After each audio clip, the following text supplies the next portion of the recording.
Thanks for joining me on my snowboard review here, intro to backside board slide. I guess I didn't get enough of the season. It got cut a little bit shorter than I wanted it to, and I wanted to squeeze a little bit more out of it, and so I decided to put together this video. I've never been a particularly good jibber or rail slider. I've had a couple moments that have probably looked good to other people, but the truth is, even if I made it across the rail or maybe twisted a little, I didn't necessarily know what I was doing. So I'm trying to finish out the season by learning something new here. You can see right here, that was my first attempt of the day. A little crowd of people there to kind of watch me take a fall on my bum. But I shook that off and I got right back to it. Try to get a bunch of passes in. I think I wound up making 7 or 8 passes in total for the day. There was a nice ending to the day here, as I show a little progress, that the same group of guys that saw me take that fall in my very, very first attempt had cycled back around and were actually there for my last attempt. They all took their goes, and then I got to give my shot. And they were pretty warm with their praise after, and I got to tell you, it was a pretty nice way to finish out my day, to get some cheers for it. So the first thing that we want to do is get a feel for the terrain, and we want to do that by focusing on 4 things: the speed of the snow, the speed of the box, the drop off the box, and keeping the board flat. Now, those were all things I had worked on the day before. I had a pretty good sense for those things. But typically the speed of the snow and the speed of the box, I came across a better way to line that up than I've done in the past. And that's to start close to the box or the feature, square up the board and drop straight in. As opposed to trying to ride in and speed check as you go, let's just remove that element. Square up to the box, drop straight in. When you're comfortable, move it back, square up to the box, drop straight in, and keep moving that back, squaring up and dropping straight in with no speed checks really helps you just focus on what you're going to do when you get to the feature. So really nice way to control the speed going into the feature.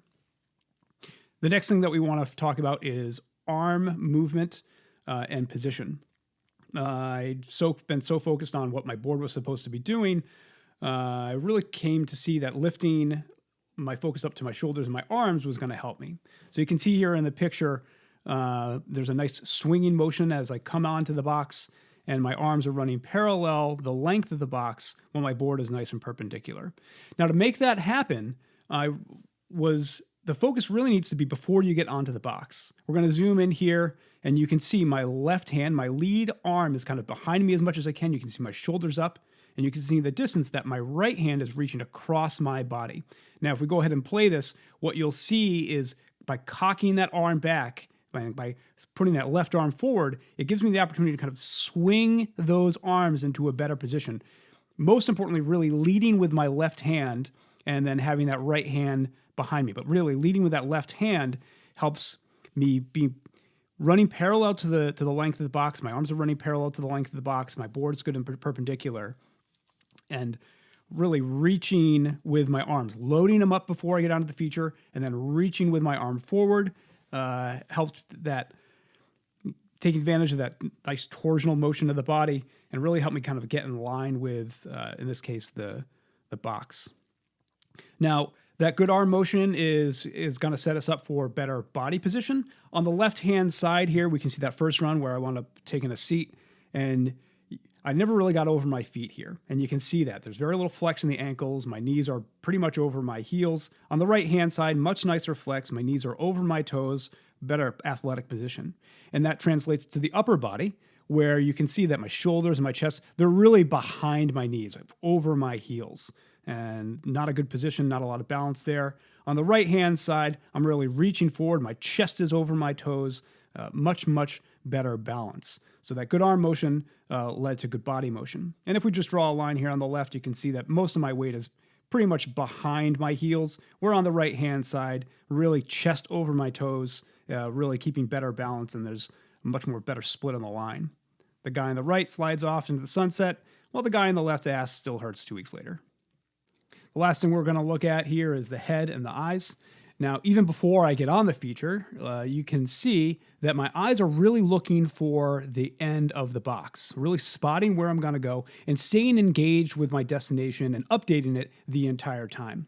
When I get to about halfway across the box, I'm looking now past the edge of it and starting to kind of spot my landing.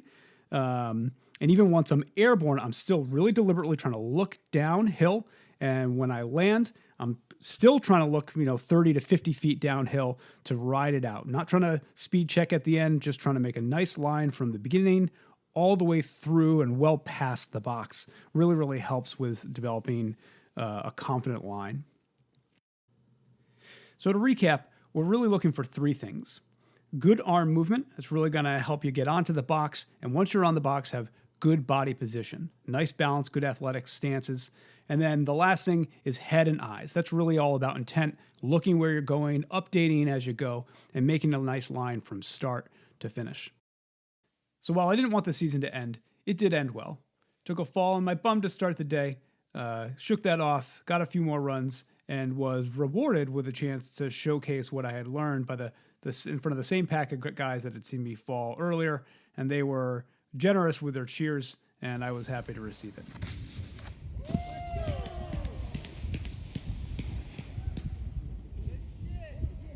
This has been Eric's Backside Board Slide Review, and thanks for watching.